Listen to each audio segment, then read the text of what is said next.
गीता में अर्जुन को स्वयं भगवान कह रहे हैं कि उस परमेश्वर की शरण में जा, उसके लिए उन संतों के पास जा जो तत्वदर्शी हो। इसी प्रकार हजरत मोहम्मद को उनका अल्लाह कह रहा है कि कोई और पूर्ण परमात्मा है, उसको पाने के लिए उन तत्वदर्शी संत की तलाश कर। वो प्रभु कौन है, ये जानने के लिए कृपया अवश्य सुनिए जगत गुरु तत्वदर्शी संत रामपाल जी महाराज के अमृत वचन। नमस्कार दर्शकों, आज हम आपको एक ऐसी सच्ची घटना से रूबरू करवाने जा रहे हैं जो आपके मन में कई सवाल उठा सकती है और आपको सोचने पर मजबूर कर देगी। इस भौतिकवादी युग में जहां लोग धन, शोहरत और ऐशो आराम के पीछे भाग रहे हैं, वहीं एक युवक अंधकार में भटक रहा था। हम बात कर रहे हैं सोलन, हिमाचल प्रदेश के खेमचंद जी की। दर्शकों, अब आइए खेमचंद जी से सुनते हैं कि कैसे संत रामपाल जी महाराज के मार्गदर्शन में इनका जीवन रहस्यों से भरी यात्रा से होते हुए शांति और सुख की ओर अग्रसर हुआ। सर नमस्कार। नमस्कार सर। सर क्या नाम है आपका? मेरा नाम सर खेमचंद है। सर कहाँ से आए आप? मैं सर गांव बड़ोआ और डाकखाना एकू और तहसील बद्दी, डिस्ट्रिक्ट सोलन से, हिमाचल प्रदेश से आया हूँ जी। संत रामपाल जी महाराज जी से नाम दीक्षा कब लिया आपने? सर मैंने संत रामपाल जी महाराज से नाम दीक्षा 2016 में ली थी। संत रामपाल जी महाराज जी से नाम दीक्षा लेने से पहले आप क्या भक्ति साधना करते थे? सर भक्ति साधना तो मैं अभी वैसे कुछ नहीं करता था। मैं थोड़ा नास्तिक टाइप होता था पहले, और मैं थोड़ा गुरु ग्रंथ साहिब जी के बारे में, जैसे गुरु नानक देव जी हमारे, उनको थोड़ा मैं मानता था, आदर्श की दृष्टि से देखता था, और उनको ही मैं थोड़ा गुरबानियाँ वगैरह जैसे वही मैं सुनता था ज़्यादा। एक नास्तिक होते हुए संत रामपाल जी महाराज जी से कैसे जुड़े आप? एक हमारे गांव से एक भाई है हमारे, वो भी जुड़े हुए हैं संत रामपाल जी महाराज से। और तो मैंने उनसे कहा कि यार ऐसे ही मैं चला गया उनकी दुकान पे, थोड़ा उनसे भाई बंदी के रिलेशन थे हमारे। तो मैंने उनसे पूछा कि उनके उधर पोस्टर लगा हुआ था काफ़ी बड़ा गुरुजी का। तो मतलब कि मैं वैसे गुरुजी को वैसे जानता तो नहीं था, लेकिन मैंने सुना हुआ था कि ऐसे कोई संत रामपाल जी महाराज। तो जब मेरी शादी हुई थी तो मेरे शादी में फ़ोटोग्राफी का काम करते हो भगत जी। तो वो मेरे शादी में मतलब वीडियो बनाने का काम करते थे। वो वीडियो बनाने के लिए आए हुए थे।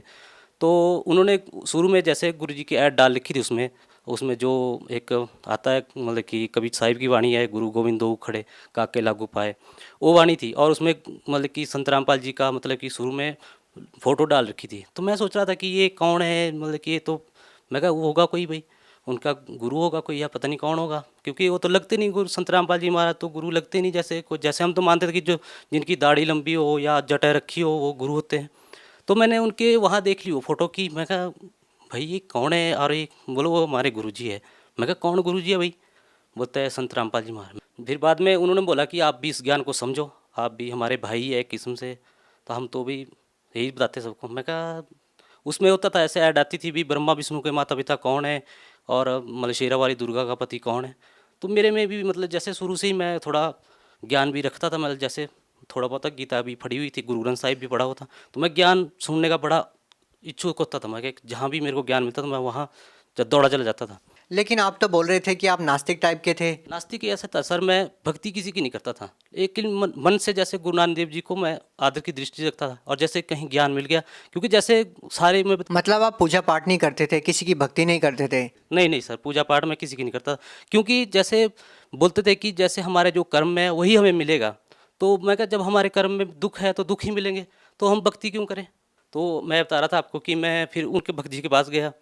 तो भक्त जी ने बोला कि एक ज्ञान आप पढ़ो किताब। मैंने सोचा चल मेरे को इतना तो पता लग जाएगा, नाम तो चल नहीं लूँगा मैं, पर इतना पता लग जाएगा कि ब्रह्मा विष्णु के माता पिता कौन है, शेरा वाली दुर्गा का पति कौन है। मैं कहा ये तो किसी ने बताया नहीं, आज दिन सुनने में नहीं आया, चल मेरी नॉलेज ही हो जाएगी और मैं नाम तो क्यों लूँ। क्योंकि मैं सर सबसे ज़्यादा तो मैं आपको बताऊँ कि मैं मांस बहुत ज़्यादा खाता था। नशा तो वैसे ही मैं ऐसे करता नहीं था, लेकिन मांस खाने का मैं इतना आदी था कि मैं मांस मतलब डेली का खाता था। मैं डेली का इतना, मैं कुत्ता है किस्म का कि मैं इतना मांस खाता था। तो मैं कहा चल देख लेते हैं, पढ़ते हैं किताब, जो अब मेरी नॉलेज ही हो जाएगी कि ब्रह्मा विष्णु के माता पिता कौन है। और जैसे ही मैं घर में गया, एक दो पन्ने पढ़े, मैं कहा यार ज्ञान तो अच्छा है। फिर मैंने सत्संग भी सुनी रात को, जैसे बताया उन्होंने कि सत्संग आती है। तो जैसे ही मैंने सत्संग लगाई तो उस दिन संत रामपाल जी महाराज गीता के ज्ञान सुना रहे थे, और उसमें बता रहे थे कि जैसे गीता अध्याय 15 श्लोक नंबर 1 से 4 तक बता रहे थे कि ऊर्ध्व मूलम अधे शाखम, मतलब कि ऊपर को जड़ वाला, नीचे को मतलब पीपल का वृक्ष है, वैसे बता रहे थे। तो मैं थोड़ा बहुत गीता कभी पढ़ी हुई थी, तो मेरे को एकदम से हो गया, नहीं भैया यार, तो ज्ञान तो बिल्कुल सही बता रहे हैं और ये भी है। और उसमें बताया कि जो इसके बारे में जानता है वो वेदों को जानने वाला है। मैं कहा ये भी सही है। फिर जैसे अध्याय 18 श्लोक नंबर 62 में कहा है कि उस मतलब कि और दूसरा परमात्मा है कोई, तो मैं कहा परमात्मा तो कोई और बताया। तो काफ़ी मतलब कि मेरे को समझा है कि नहीं, ज्ञान बहुत अच्छा ज्ञान है और सही बता रहे हैं। फिर जब दूसरे दिन मैंने सत्संग सुनी तो वही गुरु नानक देव जी के बारे में बता रहे थे। और मैं गुरु नानक देव जी के बारे में पहले भी जानता था और काफ़ी सुनता था उनकी वाणी। तो जब वहाँ पता लगा कि गुरु नानक देव जी ने भी यही भक्ति की हुई है और कबीर ही परमात्मा है और धरती पे आए हुए इस टाइम, तो मैं हैरान हो गया एकदम से। मेरे जैसे पैरों के तले से ज़मीन भी खिसक गई। तो मैं एकदम से हैरान रह गया, भी वाकई में ये ज्ञान सही है। तो मैंने उसी टाइम भक्त जी को, जो वो है संत रामपाल जी के भगत थे जिन्होंने मेरे को किताब दी, मैंने उनको बोला कि भाई मैंने नाम लेना है और ये संत पूरे हैं। तो उन्होंने सोचा, देखा देखी में आगे उन्हें, इनको इतना ज्ञान नहीं है। उन्होंने बोला भाई तू अभी ज्ञान सुन ले। मैं कहा भाई मैंने समझ गया हूँ और मैं जितना मैंने समझना था, क्योंकि गुरु नानक देव जी को मैं मानता था और चाहे भक्ति जो मर्जी कुछ नहीं करता था, लेकिन मैं उनको मानता था। उनकी जो वाणी थी वो बहुत अच्छी लगती थी मेरे को सुनने में। तो उनके बारे में पता लगा कि ये इसी भक्ति को करके पार हुए हैं और हमारे को भी यही भक्ति करके पार होना है। तो हम उस भक्ति को मिल गई हमारे को, तो हम उसके बाद जाने के लिए बहुत मतलब कि उत्सुक हो गए, भी हम जाएंगे। तो लगे भाई अभी सुन लो ज्ञान। तो मेरे को ये होगा कि पता नहीं मैं सुबह मेरे को होगी या नहीं होगी। तो मेरे को इतना डर हो गया कि मतलब कि अगर मैं मर गया सुबह को, क्योंकि यहाँ तो 1 मिनट का भरोसा नहीं, कब बंदा क्या हो जाए यहाँ तो मैं बोला कि मेरे को जाना है जैसे मर्जी। तो वो बोले भी चलते हैं 1 मिनट आप सुनो। तो मैं 10-12 दिन मैंने बड़ी मुश्किल से निकाले कि मैं जाऊँगा। परमात्मा से ही रहा कि मैं 10-12 दिन तक जैसे रोज़ सोचता था कि मैं जाऊँगा। और करते करते ऐसे 10-12 दिन बीत गए और वहाँ पे सत्संग में गए हम, जहाँ सत्संग थी, और वहाँ मैंने नाम दीक्षा ली संत रामपाल। पहले आप बिल्कुल नास्तिक थे, किसी प्रकार की भक्ति नहीं करते थे, आप किसी देव देवताओं के ऊपर विश्वास नहीं करते थे, आप भगवान को आप नहीं मानते थे। और उसके बाद एक ऐसे संत को अपना गुरु बनाना और आज उनको भगवान के रूप में देखना, ये अपने आप में एक हैरान करने वाली बात है। सर हैरान करने वाली बात तो ऐसा है कि हमने कुछ पहले जैसे जो चीज़ हमने पढ़ी थी गीता में, वो हमें कहीं देखने को नहीं मिलती थी और ना ही हमारे को कहीं कोई बताता था कि ये है वो है। और अपने ही सब गाते थे भी, मतलब कि कोई बोलता परमात्मा निराकार है, कोई कुछ बोलता था, कोई कुछ बोलता, वो हमको जस्टिन थी बात। और रही बात देवी देवता की, जब वो उनको भक्ति करने से ही हमारे को दुख दे रहे थे, वो तो फिर हम उनकी भक्ति कैसे करते। लेकिन सर सवाल ये है कि यदि देवी देवता ही दुख दे रहे थे तो संत रामपाल जी महाराज जी आप लोगों को देवी देवताओं की ही भक्ति बताते हैं, आप कैसे लाभ दे रहे हैं? ऐसा है कि जब अगर हम सही तरीके से अगर परमात्मा की भक्ति करें, परमात्मा बोलते हैं कि अगर कर्म में कष्ट है और दुख है तो मैं उस दुख को बदल दूंगा। तो सर पहले परमात्मा ने क्यों नहीं बदले? सर पहले यूँ नहीं बदले कि हम भक्ति सही नहीं कर रहे थे, जो देवी देवताओं की भक्ति कर रहे थे वो सही नहीं कर रहे थे। सर अभी जो लाखों करोड़ों लोग हैं, इतने बड़े बड़े संत बैठे हैं जिनकी लाखों की तादाद में शिष्य भी है, क्या वो सभी गलत भक्ति कर रहे हैं?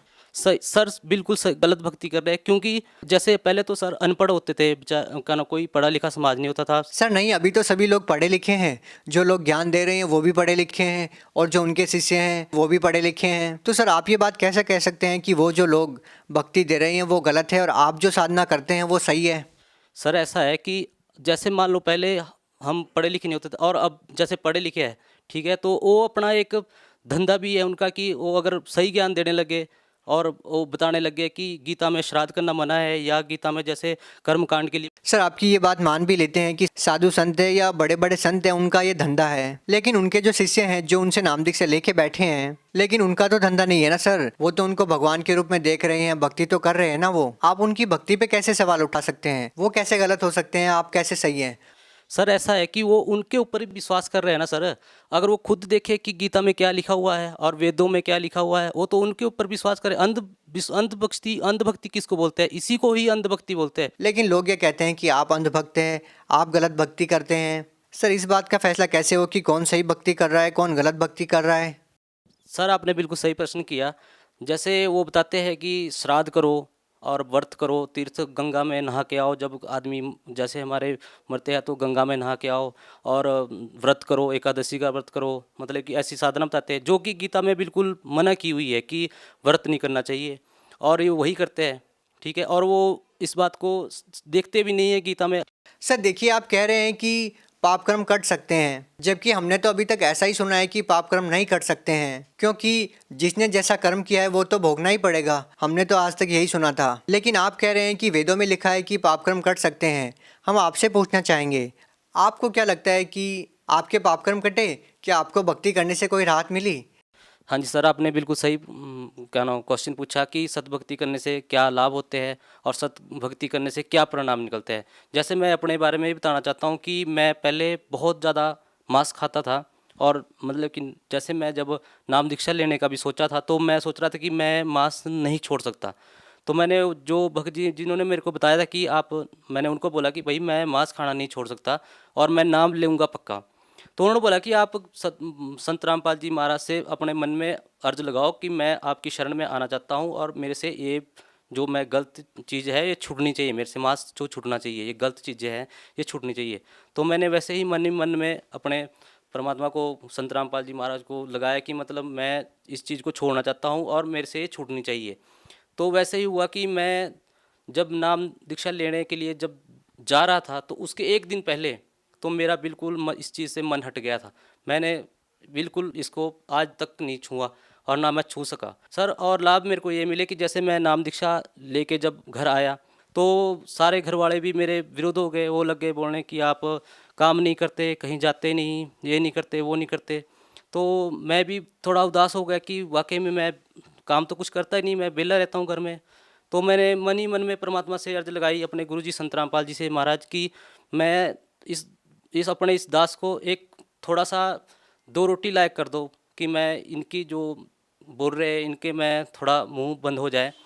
और जैसे ही मैंने संत रामपाल जी महाराज से अर्ज लगाई कि परमात्मा मुझे कोई 2 रोटी का रोज़गार दीजिए, संत रामपाल जी महाराज की दया से मुझे बहुत अच्छा रोज़गार मिल गया, और मैं गाड़ी ली हुई अभी और उसको चला रहा हूँ। और क्या लाभ मिले सर? संत रामपाल जी महाराज से नाम दीक्षा लेने से पहले मैं एक एक रुपए के लिए तरसता था, और आज संत रामपाल जी महाराज की इतनी दया हुई है कि मुझे बहुत मतलब कि लाभ हुए कि मेरे पास ना तो पैसे की कमी है, ना ही और किसी चीज़ की कमी है। और मैं एक बार अभी थोड़े दिन पहले की बात है कि मैं जा रहा था गाड़ी लेके, तो रास्ते में मेरा एक्सीडेंट हो गया, और जिस गाड़ी के साथ मेरा एक्सीडेंट हुआ वो आगे से आ रहा था, वो सोया हुआ था, उसको गाड़ी चलाते चलाते ही नींद आ गई थी।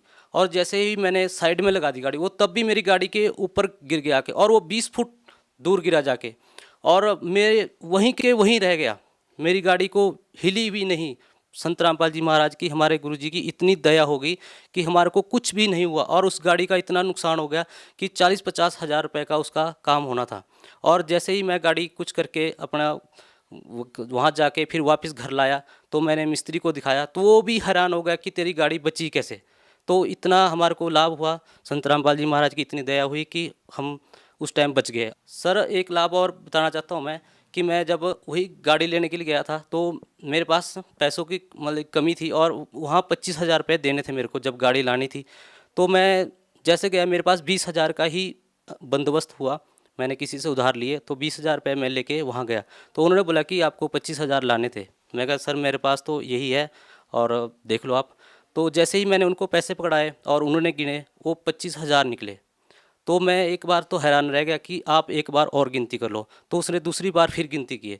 मैं फिर भी बोला कि एक बार और गिनती कर ले भाई। तो उसने एक एक नोट करके मेरे को गिनाया और वो पूरे 25,000 निकले।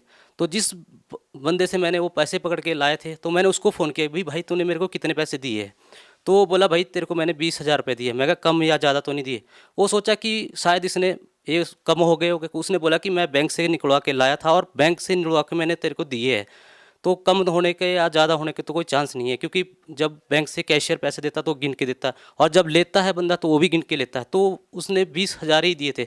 वो तो संत रामपाल जी महाराज की कृपा हुई कि मेरे पास 25,000 हुए और मेरी गाड़ी अपनी आ गई। सर भगत समाज को क्या संदेश देना चाहेंगे? तो मैं भक्त समाज को यही मतलब अपने जैसे जगत भाई बहनों से यही प्रार्थना करना चाहूँगा कि आप अगर खुद भी सुने और औरों को भी सुनने का मौका दें। आप संत रामपाल जी महाराज का ज्ञान सुने, उसके बाद आप एक अपने आप ही आपको पता चल जाएगा कि क्या सही है और क्या गलत। जी धन्यवाद। सत साहिब। दर्शकों, अभी आपने सुने संत रामपाल जी महाराज से दीक्षा प्राप्त करके सुखी हुए भक्त के अनुभव। अब देखिए जगत गुरु तत्वदर्शी संत रामपाल जी महाराज के मंगल प्रवचन। महाभारत में एक प्रमाण आता है, गीता प्रेस गोरखपुर से प्रकाशित द्वितीय खंड महाभारत के अंदर, कि अर्जुन ने फिर बाद में जब श्री कृष्ण जी से कहा कि आप यहाँ से जाने वाले हो और हम विजयी हो चुके हैं, राज प्राप्त हो गया, आप कुछ सत्संग करके जाना और उस सत्संग में वो ज्ञान सुनाना जो आपने महाभारत के समय गीता का ज्ञान दिया था। श्री कृष्ण जी कहते हैं कि अर्जुन, तुम बड़ा श्रद्धाहीन है, बड़ा बुद्धिहीन है, तूने उस ज्ञान को याद क्यों नहीं रखा? अर्जुन कहता, मैं भूल गया उस ज्ञान को। तूने उसको ज्ञान को याद क्यों नहीं रखा? तो बड़ा श्रद्धाहीन है, तो बड़ा बुद्धिहीन है, तेरी बुद्धि अच्छी नहीं है। अब मैं उस ज्ञान को ज्यों का त्यों नहीं बता पाऊंगा, क्योंकि उस समय मैंने योग युक्त होकर वो ज्ञान बोला था। ये तो फिर वो बाद में तुक्के लावा था श्री कृष्ण जी। जैसे एक प्रेत किसी में बढ़ के बोल देता है, बाद में उस आत्मा को पता नहीं मैंने क्या बोला था, और ही बताते हैं आपने ऐसे बोला था, ऐसे कहा था, तो बाद में फिर वो कहने लग जाता है कि मैं ऐसे बोला, ऐसे बोला, उसको पता कुछ नहीं होता। अब जब श्री कृष्ण जी कहते मुझे तो याद नहीं, मैं उसको दोहरा नहीं सकता ज्यों का त्यों, और तूने क्यों नहीं याद रखा बुद्धिहीन? पुण्यात्मा दास ये सत्संग कर रहा है और आप कोई प्रथम बार सत्संग सुनने आया तो 20% याद रहेगा आपके, और वो भी कुछ दिनों के बाद। और मुझसे कभी सुन लेना, तभी सुना दूंगा यदि मैंने अपने होश हवास में बोल रखा है। और जब ये कहना कि मैं योग युक्त होकर ये बोला था ज्ञान, जब तक युद्ध का आमने सामने सैनिक खड़े वही कलेजा हिलजा आदमी का, वहां योग युक्त हो गए, पीस ऑफ माइंड था, तब योग युक्त होने में के बिजली गिरे थी उसके। तो नहीं, श्री कृष्ण जी ने वो ज्ञान नहीं बोला था। तो इस प्रकार ये काल ऐसे कर्म करता है। तो जब श्री कृष्ण जी के पास वो पहुंचे पांडव, तब श्री कृष्ण जी थे, वो काल नहीं था उसमें। तब श्री कृष्ण जी ने कहा कि तुमने जो महाभारत के युद्ध में बंधुघात किया है, भाई मारे, चाचे ताऊ मार दिए, गुरुजी मार दिए द्रोणाचार्य जैसे, और करोड़ों बहन विधवा होगी, वो पाप दुखी कर रहा है युधिष्ठिर को, क्योंकि जो राजपद पर बैठा उसको प्रथम लपेटेगा। तो फिर पांडवों ने कहा कि भगवान इसका कुछ समाधान भी बताओ, आपत्ति तो आ गई है। ये 3 ताप के अंतर्गत आता है कि वो आत्माएं सता रही है, इसको प्रेत आत्माएं सता रही हैं। श्री कृष्ण जी से फिर उन्होंने पूछा इसका समाधान बताइए। श्री कृष्ण जी ने कहा कि आप एक अश्वमेघ यज्ञ करो और उसमें पृथ्वी के सभी, क्योंकि उस समय सभी भक्त होते थे, भक्ति अवश्य करते थे, बच्चे से लेकर बूढ़े तक, चाहे किसी जाति मजहब धर्म का क्यों ना हो, क्योंकि वैसे पुण्यकर्मी प्राणी जन्मते हैं त्रेता द्वापर सतयुग में, कलयुग में आकर के बिजली गिरती है ये। और कहा कि इस स्वर्ग लोक के देवताओं को भी आमंत्रित करो, सबको बुलाकर और धर्म यज्ञ करोगे तब तुम्हारा समाधान होगा। और इस यज्ञ के अंदर सभी महापुरुषों को खाना खिलाओ, स्वर्गलोक के देवताओं तक, ऋषियों को, महापुरुषों को, संतों को, भक्तों को, रिश्तेदारों को, बहनों को, सबको बुलाओ। और फिर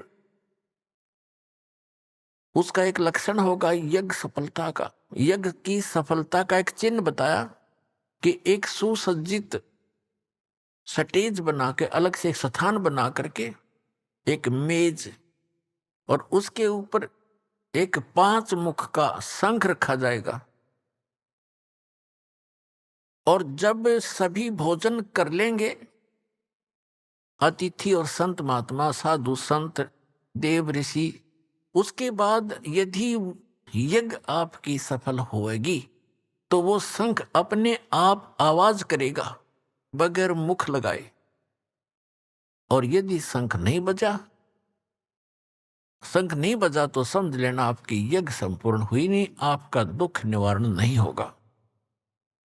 अपने आत्माओं, अर्जुन तो भुगत भोगी था, गीता का ज्ञान कानों से सुन रहा था, और नैया बात तो उसकी याद थी कि तुमने कोई पाप नहीं लगेगा, इस बात पर तड़ ही रहा था। वो सोचा था किसी तरह टल जा, भला उस युद्ध करना चाहे नहीं था, यहाँ तक कह दिया था कि हम भिक्षा का अन्न मांग कर खा लेंगे पर हम ये जुल्म नहीं करेंगे।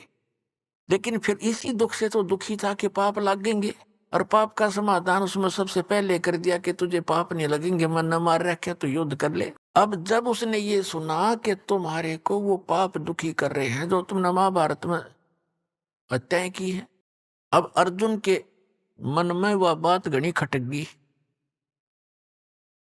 लेकिन उसको अंदर ही समा गया, अंदर ही वो घूंट पी गया अपने, कि यदि मैं आज चर्चा कर दूंगा भगवान श्री कृष्ण से कि आप जी जब गीता ज्ञान सुना रहे थे तब तो ये कह रहे थे, अब ये पाप कहां से आ गया हमारे ऊपर।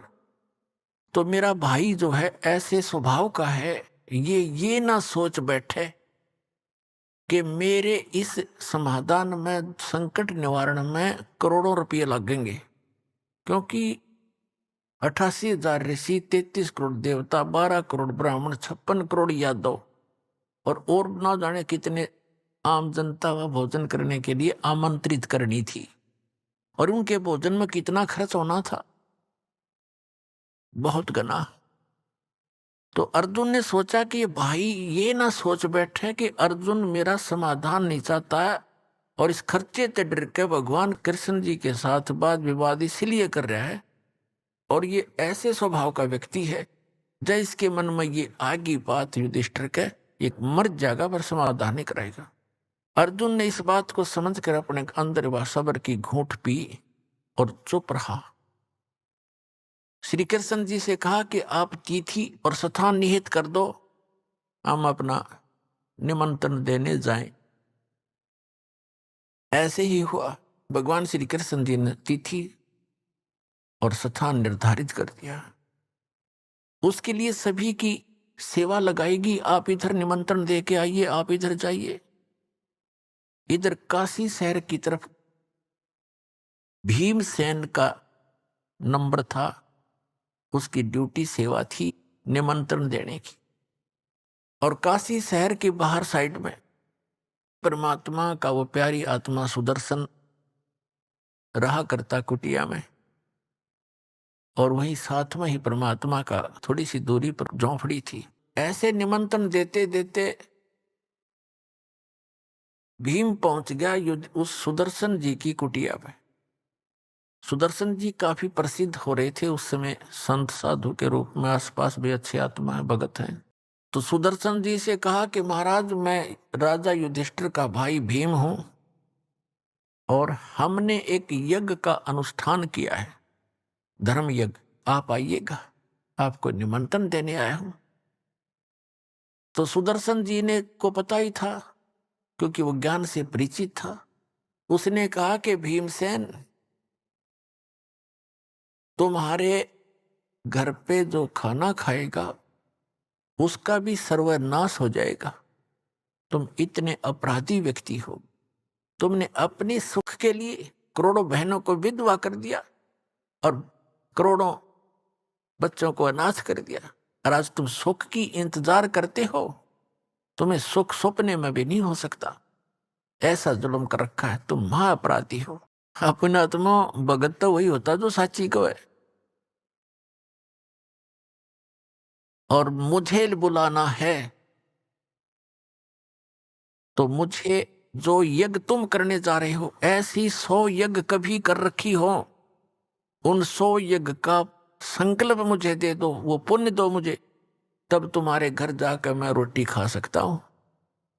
इतना पाप लगा मुझे।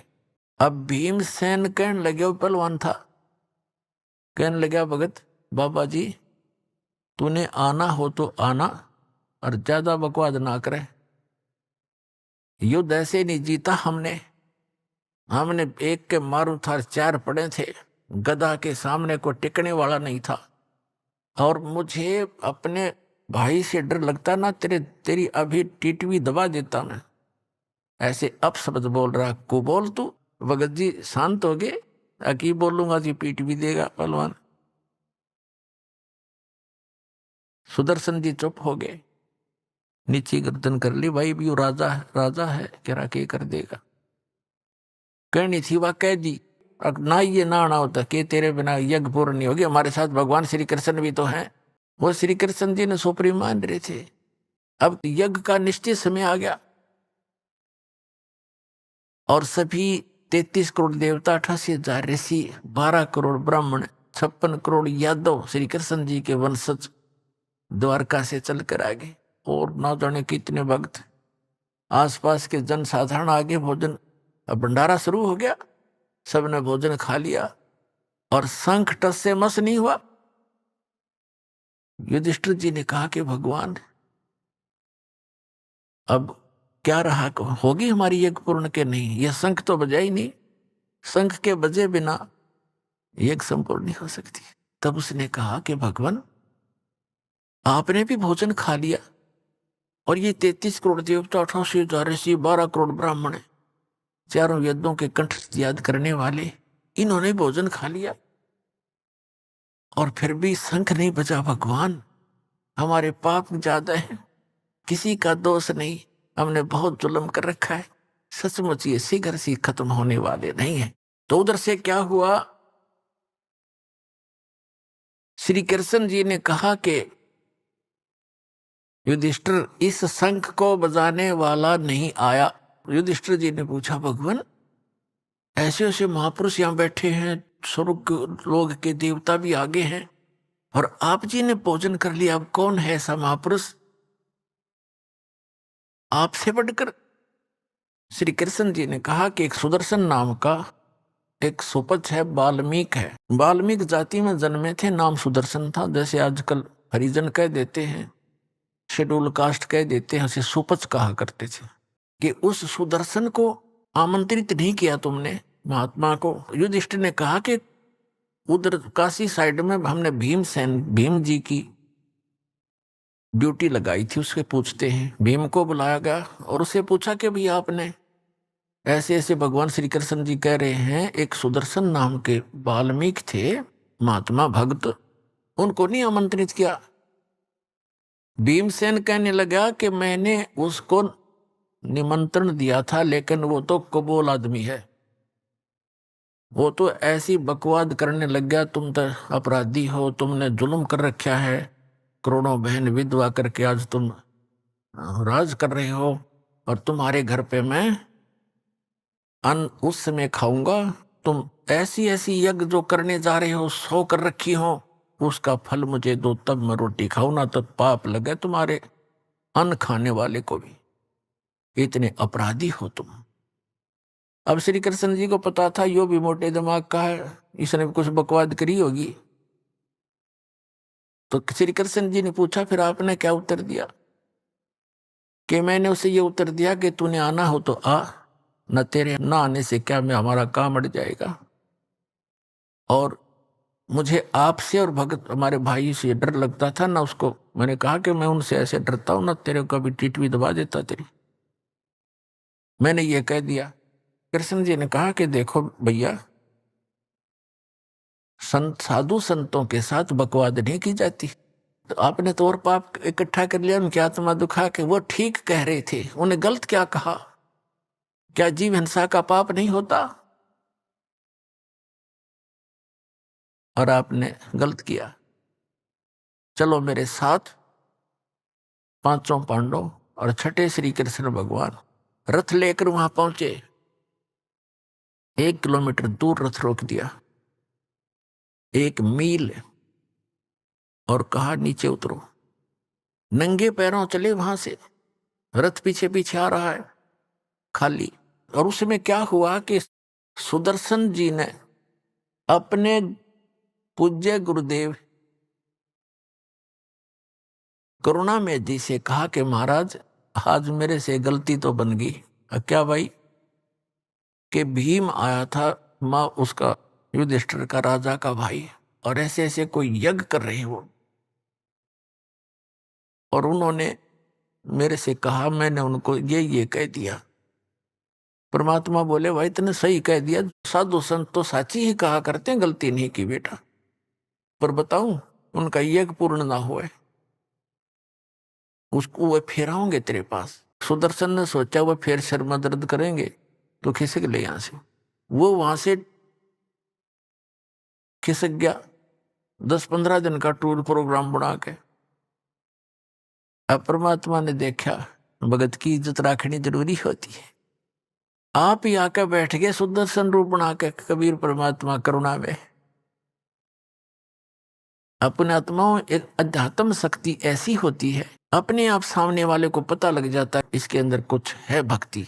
तो श्री कृष्ण जब वहां पहुंचे, आंखों में आंख मिली दोनों भगवानों की, श्री कृष्ण जी का नतमस्तक हो गए, दंडवत प्रणाम किया मुकुट समेत।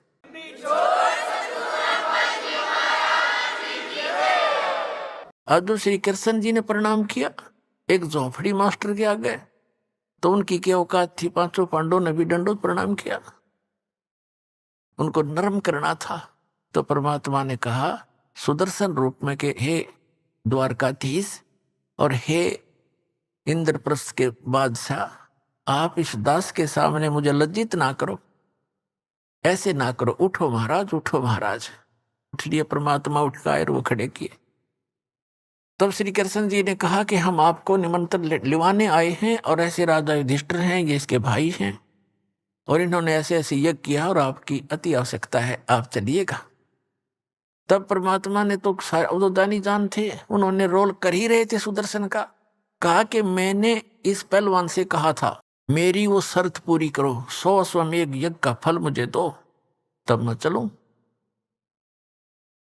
अपना आत्माओं चारों युग में मेरे संत पुकारे, को के कहा हम हेल रे, हीरे माणक मोती बरसे, ये जग चुगता ढेल रे। सतयुग में सत सुकृत कह टेरा, त्रेता नाम मुनिंदर मेरा, द्वापर में करुणा में कहाया, कलयुग नाम कबीर धराया। तो परमात्मा ने चारों युगों में ये वाणी बोली है जो भगवान लीला किया करता है, वेदों में भी प्रमाण है। तो श्री कृष्ण जी ने कहा कि परमात्मा आपकी वाणी है, संत मिलन को चालियो, तजमाया अभिमान, और जो जो कदम आगे रखे ओ हे यज्ञ समान। आपकी वाणी है दाता कि संत को मिलने के लिए जब चलो तो अपने अभिमान को घर रखावे, कोई पोस्ट का अभिमान, किसी को धन का अभिमान, जाति का अभिमान, ये यहां नहीं चलेगा। अगर आप संत के दरबार में आ रहे हो, ऐसे जाना चाहिए जैसे चाहे प्रधानमंत्री का भी पुत्र विद्यार्थी है, और जब वो विद्यालय में जाता है वो एक विद्यार्थी की तरह ही बैठता है, ऐसे ही सब बच्चों के साथ मिलकर रहता है। और अध्यापक आते हैं, खड़ा होता है, उनको प्रणाम करता है। अध्यापक उनको खुरकाते धुरकाते भी है जो ठीक से पढ़ाई नहीं करता। तो और जैसे दूसरा उदाहरण देते हैं कि जैसे कोई भयंकर बीमार हो और उसका रोग असाध्य रोग और गुप्त रोग हो, आसपास के डॉक्टर उसको इलाज से मना कर दे और कहें जाइए ऑल इंडिया इंस्टीट्यूट में अपना टेस्ट कराइए और इलाज कराइए, तो कितना बड़ा अधिकारी हो और कितना धनवान हो और कितना पोस्ट और जाति का भी उसके अंदर वो बना हुआ हो अपलातून, उससे में उसकी हवा निकल जाती है। जहाँ डॉक्टर कहता है यहाँ खड़ा होइए, वहीं खड़ा हो जाता है, कहता है लेट जाइए, लेट जाता है, कपड़े निकाल दिए तुरंत निकाल देता है, ये टेस्ट करा के लाइए, वो तुरंत जाके खड़ा हो जाता है। उससे में उसको अपनी जान दिखाई देती है, वो पद नहीं। तो पुण्यात्माओं, जब आप सत्संग के अंदर आओ, सतलोक आश्रम में ऐसे आना चाहिए जैसे एक बालक आया करते हैं, एक रोगी आता है। यहाँ पद और पोस्ट और धन का जो है किसी प्रकार का भी अहम आपका विद्वान नहीं होना चाहिए। सेवादार कहते हैं यहाँ उठ भाई, यहाँ बैठ जा, अच्छा भाई यहाँ बैठ जाऊंगा। अब ये सब आपके हित के लिए ही करते हैं। कोई कहता है यहाँ नहीं भाई वहां बैठ जा, अच्छा भाई वहां बैठ जाऊंगा। आप यहाँ खा लो बैठ कर, अच्छा भाई यहाँ खा लेता हूं। तो ऐसे विमान होना चाहिए। एक गुर्रा हुआ क्यों, अब यहाँ से उठा यहाँ बैठा रहा है, क्या तो हुआ। तो इस तरह की बातें भगत नहीं करा करते। ठीक है, नए नए आते हैं, कोई बोल भी देता तो उसके लिए हिदायत दी जाती है। कहते हैं संत मिलन को चालियो, तजमाया अभिमान, और जो जो कदम आगे रखे ओ हे यज्ञ समान। कोई भी जहां से आप चल कर आए हो और वहां से यहां तक जितने भी आपके कदम बनते हैं, चाहे आप गाड़ी में आए हो और चाहे मोटर में आए हो, चाहे बस में आए हो, या अपने व्हीकल में आए हो, वहां से यहां तक जितने भी कदम आपके बनते हैं, ये काउंटिंग भगवान के दरबार में। कहते उतना ही आपको यज्ञों का पुण्य मिल रहा है। एक यज्ञ करने में पैसा भी कितना समय लगता है। अरे तो इस प्रकार आपको यहाँ बुलाकर धनी बनाया जाता है। श्री कृष्ण जी ने कहा कि हे भगवान, आप तो अंतर्यामी हो महात्मा जी, और आप देख सकते हो पांचों पांडव आज क्या हालत है इनकी, कैसी बेइज्जती हो रही है। करोड़ों आदमी जी वगैरह इनका जो के त्यों खड़े हैं, इनके सिर पर पाड़ने का करोड़ों रुपये लग गए हैं, पैसे लग गए हैं, और आप आज इनके अंदर झांक के देखो ये कैसे बेनम्र होए खड़े हैं, बेगी बिल्ली। ऐसे करो भगवान, हमारी जितनी भी ये वहां से चलकर आपके तक आने में बनी है कदमों की, आप 100 रख लो और बाकी हमारी झोली में डाल दो, हमारा उद्धार हो। कहते साधु भूखा भाव का, धन का भूखा ना। अर्जय कोई धन का भूखा हो, संत नहीं, वो साधु भी ना। तो परमात्मा तो उनकी आस्था देखना चाहते थे। तब परमात्मा ने कहा कि भीमसेन अखान जी, जब तो कति नो सीधा खड़ा नो होकर के हाथ जोड़ के कि मेरी ये सुमरणी उतार। माला थी, माला दो मन क्या वाली आप मंत्र करते हैं, खुट्टी का टांग रखी थी। अब पहलवान उठा और लग गया माला उतारन, उतरी नहीं, पसीना आ गया, नु खूब हंगा ले रहा। परमात्मा बोले रे पहलवान तो डींग मारे था कि एक के मारू था 4 मरे थे, अरे ये माला ना उतरती तेरे पे। अपने आत्मा परमात्मा ये दिखाना चाहते थे इनका दिल डट जा। कोई है वस्तु, कोई है संत, वहीं उनका जो दिल भी डट गया, वह ताकत न्यारी है। परमात्मा ने हटका कि आजा खड़ा हो जाए इधर, और ऐसे हाथ किया था, अपने आप माला उतर कर मालिक के हाथ में आ गई बैठे बैठे के।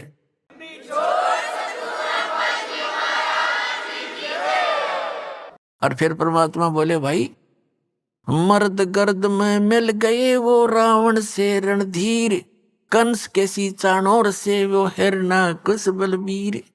तेरी क्या बुनियाद है तू जीव जन्म धर लेत, गरीब दास हरि नाम बिना तुम्हारा खाली रह जा खेत। कहते इस ताकत की यहाँ नहीं चलती, या तो राम नाम का धन होना चाहिए, ये शक्ति के संग्रह होनी चाहिए, तो आपका आगे भविष्य सुधरेगा। तो परमात्मा ने कहा कि चलो। परमात्मा बैठाए रथ में, श्री कृष्ण रथवान बने और पांचों पांडव छठे और परमात्मा बैठा कर लाए।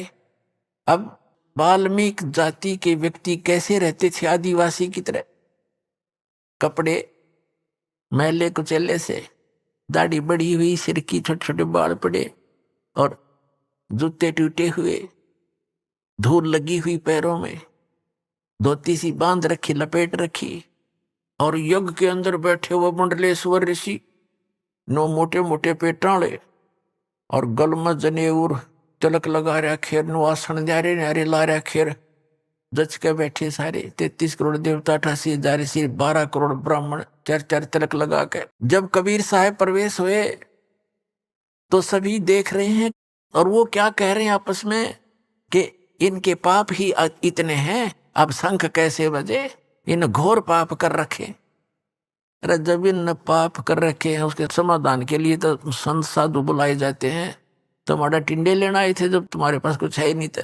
जब परमात्मा प्रवेश हुए कबीर सुदर्शन रूप में, और मुंह पर परने करके यू करेगा इनका यज्ञ पूर्ण, नो करे एक दूसरे ने।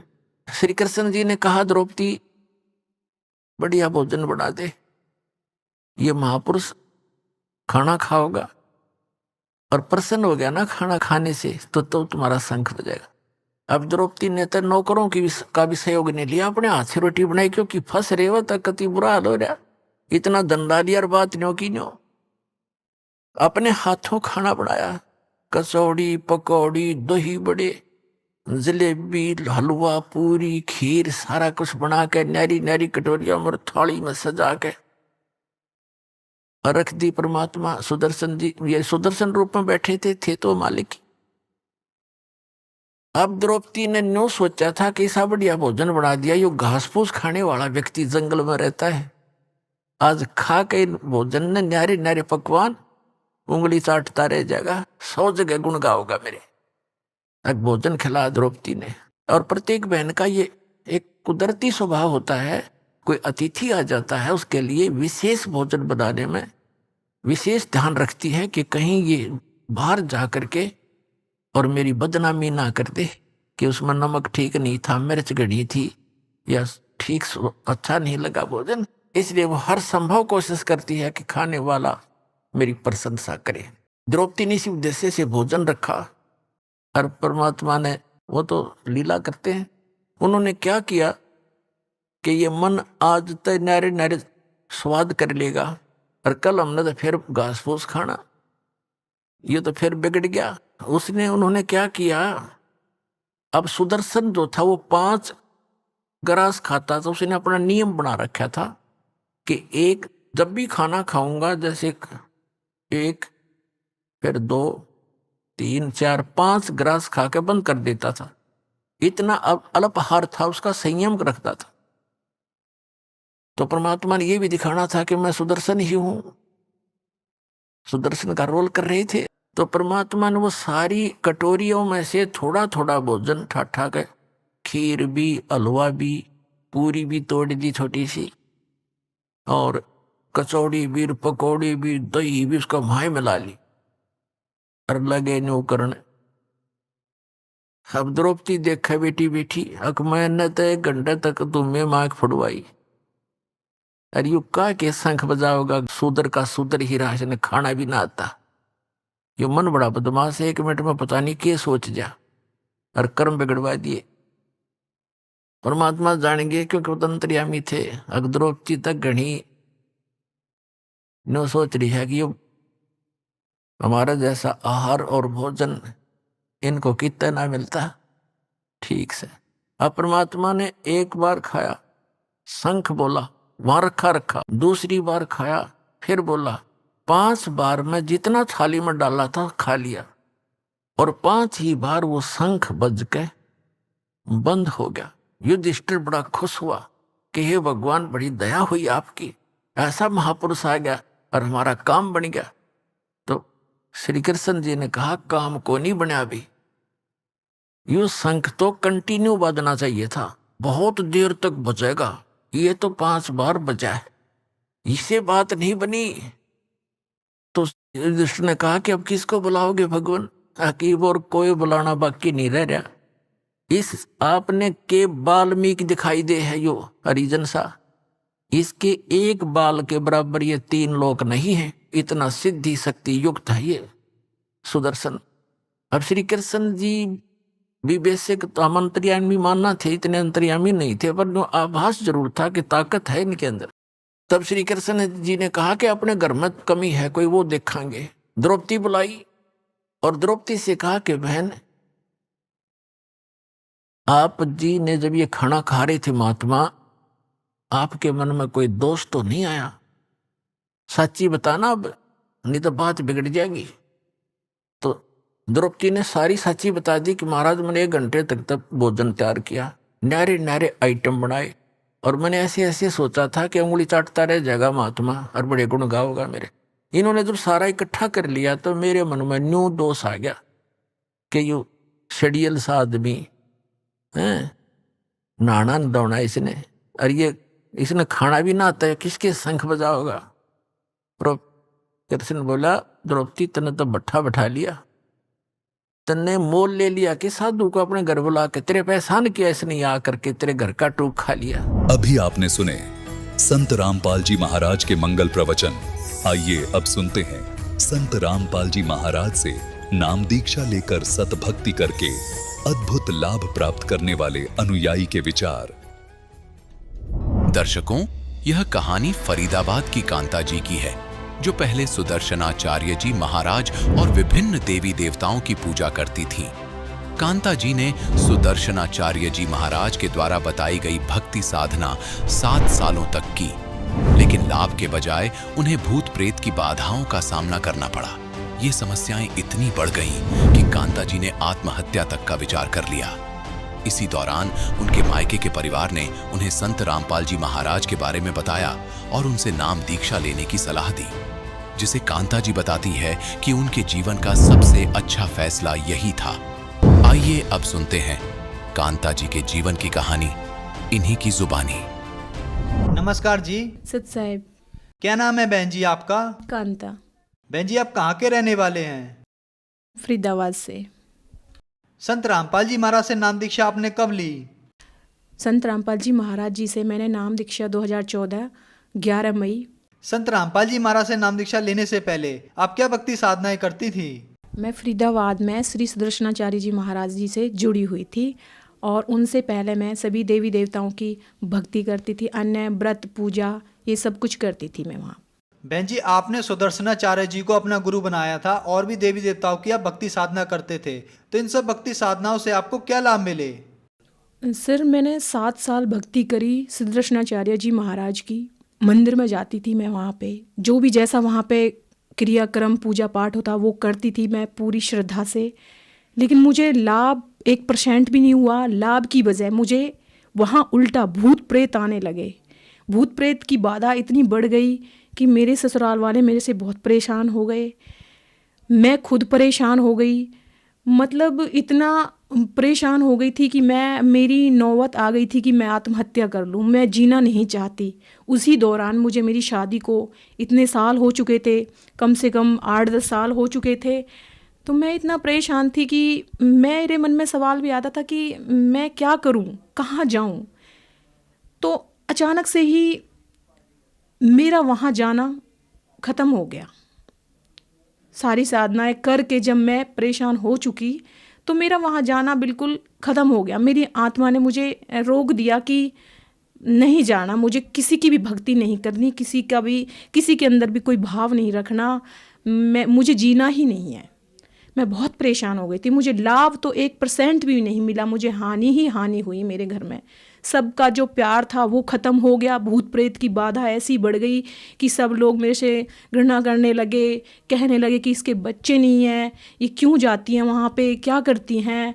तो मैं फुल परेशान हो गई थी। मुझे कुछ भी लाभ नहीं मिला वहाँ से। मेरे हस्बैंड CRPF में हैं। ये मुझे 2008 में थक कर अपने साथ ले गए, कह रहे चलो तुम्हें हम जहाँ हमारी पोस्टिंग है हम वहाँ पे लेके चलते हैं, तुम्हारी दवाइयाँ वगैरह करवाएंगे। लेकिन भक्ति हमारी तब भी चलती रही। सुदर्शनाचार्य जी महाराज जो फरीदाबाद में जिनका आश्रम है, उनकी भक्ति हमारी कंटिन्यू चलती रही। और भगत जी हमारे हस्बैंड हमें अपने साथ ले गए। वहाँ पे हमने इतने अच्छे डॉक्टरों से दवाइयाँ करवाई, इलाज करवाए, अपने ट्यूब टेस्ट वगैरह करवाए, लेकिन हमें जितना हम इलाज करवाते और उनकी भक्ति करते इतना ही हम परेशान होते चले जाते। तो बहन जी इन सब परेशानियों के बीच आपको संत रामपाल जी महाराज की जानकारी कहाँ से प्राप्त हुई? सर जब इनका ट्रांसफ़र फेज़ 3 में हुआ झड़ौदा कला से, तो मेरे मायके में, मेरे परिवार में मेरे बड़े पापा हैं आर्मी के कैप्टन रिटायर। मैं गांव गई थी और मेरी मम्मी, तो उन्होंने मेरे से, दोनों ने बोला, मेरी मम्मी ने कि बेटा आप संत रामपाल जी महाराज जी से दीक्षा प्राप्त कर लो, आपके सारे संकट दूर हो जाएंगे। फिर हमने कहा कि नहीं, हम गुरु नहीं बदल सकते। जो हमने गुरु बनाए हैं वो हमारे पूजनीय हैं, हम गुरु नहीं बदलेंगे, हम जैसी भक्ति करते हैं उसी से ठीक है।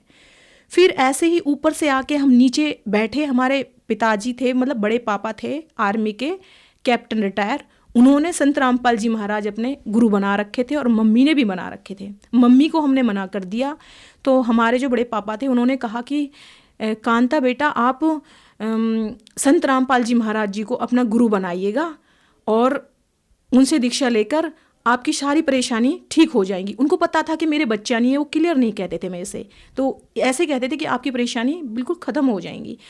फिर उसके बाद सर मैं इतनी तबीयत ख़राब हो गई थी, मेरी बहुत ज़्यादा तबीयत ख़राब हो गई थी। मेरी मम्मी का फ़ोन आया, मम्मी कहने लगी बेटा एक बार मेरे कहने से तुम चल दो, कहने से चल दो। तो ठीक है, मैंने कहा मम्मी ठीक है हम चल देंगे, दीक्षा हम लेंगे नहीं वहाँ जाके, हम चल देंगे, हम देख के आएंगे आश्रम कैसा है। तो उनके साथ में जब संत रामपाल जी के आश्रम में वरवाला, तब मैं वहाँ पहुँची।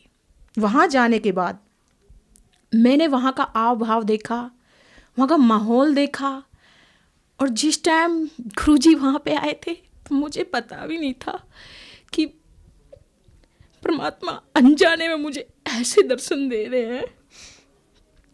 तो मैंने प्रणाम किया गुरुजी को, बोली कुछ नहीं, मैंने प्रणाम किया। फिर वहाँ पे आने के बाद प्रणाम करके गुरुजी के बोल रहे थे कि जिन्होंने दीक्षा नहीं ले रखी है दर्शन नहीं दे, मतलब गुरुजी प्रणाम आशीर्वाद नहीं देंगे, लेकिन मुझे मना नहीं किया। मैं ऐसे ही चली गई और गुरुजी ने मुझे आशीर्वाद दे दिया। अब वहाँ से हम आए तो कहने लगे कि आप दीक्षा ले लो। तो हमने वहाँ ऐसे करने के बाद दीक्षा ले ली। बहन जी, अब 2014 में सतलोक आश्रम बरवाला में गए और संत रामपाल जी महाराज से नाम दीक्षा ली। हमने संत रामपाल जी महाराज के अनुयायियों से सुना है कि जो भी संत रामपाल जी महाराज से नाम दीक्षा लेते हैं उन्हें लाभ जरूर होते हैं। तो क्या आपको भी कोई लाभ प्राप्त हुए संत रामपाल जी महाराज से नाम दीक्षा लेने के बाद? जी सर, मुझे आध्यात्मिक, भौतिक, मानसिक सारे लाभ प्राप्त हुए बंदी छोड़ सदगुरु रामपाल जी महाराज जी से। सर, मैं अकेली भक्ति करती थी घर में। तो 2016 में मैं अपने हस्बैंड से कहती थी कि आप भी संत रामपाल जी महाराज जी से दीक्षा लो और हम दोनों भक्ति करेंगे। लेकिन वो मना भी नहीं करते थे मेरे से और हाँ भी नहीं करते थे कि तुम छोड़ दो भक्ति।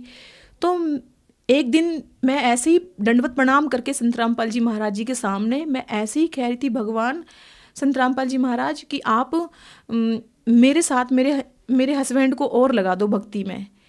तो दिवाली का टाइम था, अक्टूबर 2016। तो मैंने सेंटर जाना था और मेरे भगत जी, मेरे हस्बैंड अचानक से कहने लगे कि मुझे भी नाम दीक्षा लेनी है। तो मेरे मन में इतनी खुशी हुई कि ये दीक्षा लेने के लिए कह रहे हैं। तो मैं कह रही थी इनसे कि मुझे दिवाली से पहले ही जाना है और मेरे हस्बैंड कह रहे थे मुझे दिवाली के बाद जाना है। तो मैंने कहा ठीक है, आप दिवाली के बाद ले लेना, लेकिन मैं सेंटर दिवाली से पहले जाऊंगी। तब मैं दिवाली से पहले सेंटर गई। मेरे चाचा जी के लड़के हैं, पलादपुर में रहते हैं, वो मुझे लेके गए और मेरे भगत जी को भी। ये मेरे साथ वैसे ही चले गए। जब ये बदरपुर नामदान सेंटर पे गए, जब इन्होंने वहाँ का माहौल भी देखा, संत रामपाल जी के जो अनुयायी थे, भक्त थे, उनसे मिले और वहाँ का माहौल देखा, तो हमारे हस्बैंड कहने लगे कि नहीं, मुझे भी कांता आज ही दीक्षा लेनी है। तो ये समझ लो कि ये मेरा परमात्मा का इतना बड़ा चमत्कार था कि मेरे साथ ये जुड़े भक्ति मार्ग में। फिर भगत जी, परमात्मा को पता था, बंदी छोड़ सदगुरु रामपाल जी महाराज जी को पता था कि ये दो बच्चे परेशान हैं। किस चीज़ से परेशान है? हमारे पास औलाद नहीं थी। 12.5 साल हमारी शादी को हो गया था। हमने सारी जगह दवाइयाँ करवाई लेकिन हमें कोई आराम नहीं लगा। मैंने इतनी दवाइयाँ खाई कि मुझे शरीर में इतना साइड इफ़ेक्ट हो गया। जो मेरी ट्यूबें थी अंदर से वो दोनों ब्लॉक हो चुकी थी। मेरे पायलस इतना बढ़ चुका था कि मैंने उसकी दवाइयाँ भी करवाई लेकिन मुझे उनसे बिल्कुल भी आराम नहीं लगा। मतलब इतना परेशान हो गई थी, मेरा शरीर इतना ख़राब हो चुका था कि डॉक्टर भी कहते थे कि शरीर काम का नहीं रहा, बस नाम का शरीर रहा है।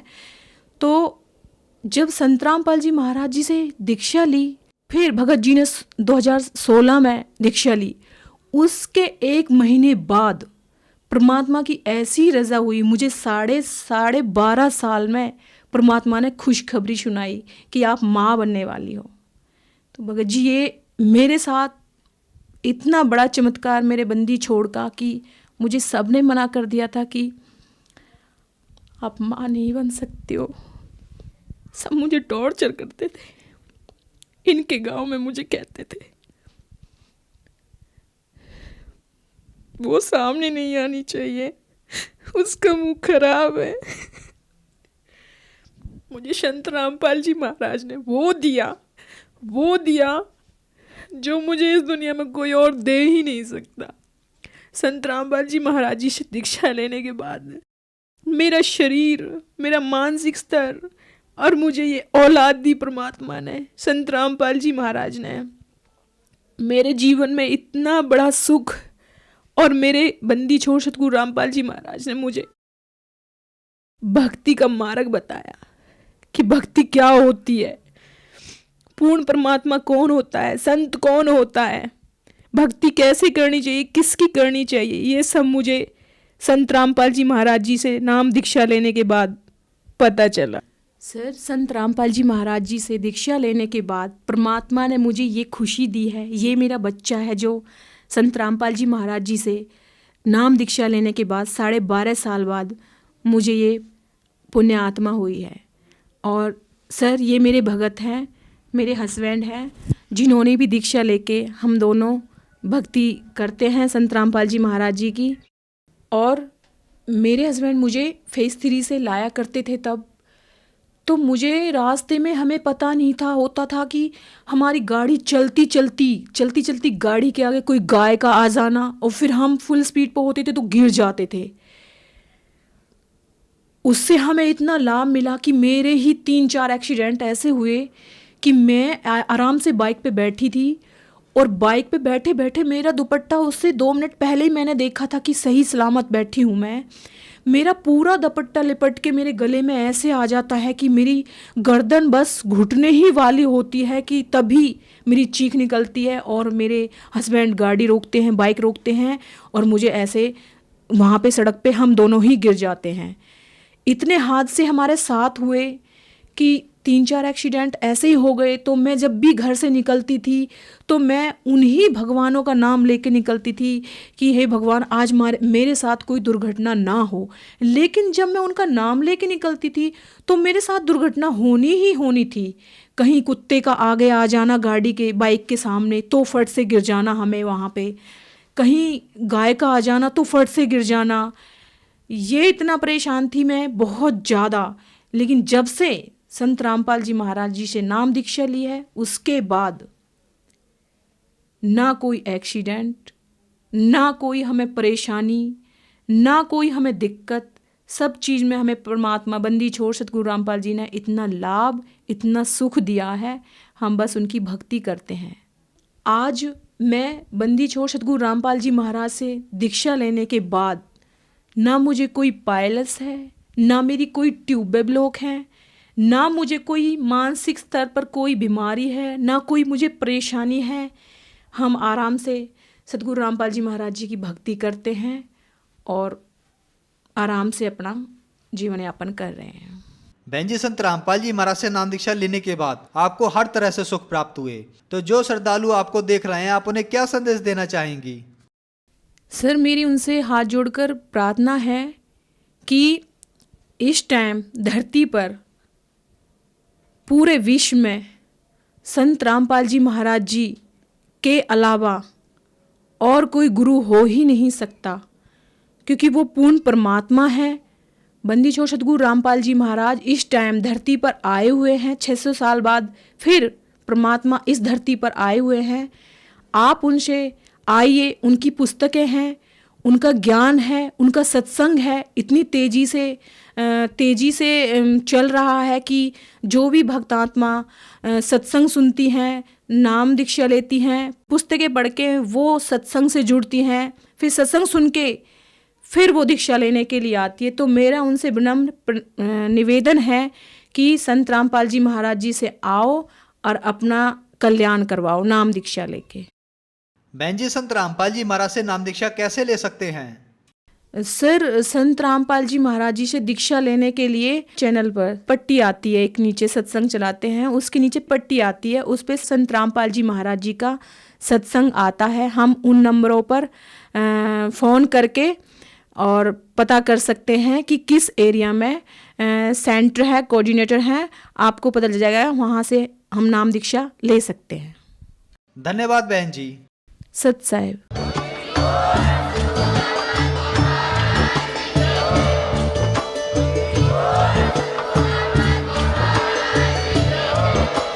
आप सुन रहे थे जगत गुरु तत्वदर्शी संत रामपाल जी महाराज जी के मंगल प्रवचन। अधिक जानकारी के लिए विजिट कीजिए हमारी वेबसाइट www.jagatgururampalji.org। संत रामपाल जी महाराज जी के शुभ आशीर्वाद से पूरे विश्व भर में 500 से भी ज्यादा नाम दीक्षा केंद्र हैं, जिन पर संत रामपाल जी महाराज जी द्वारा ऑनलाइन निशुल्क नाम दीक्षा दी जा रही है। अपने नजदीकी नाम दीक्षा केंद्र का पता करने के लिए संपर्क करें 8222880541।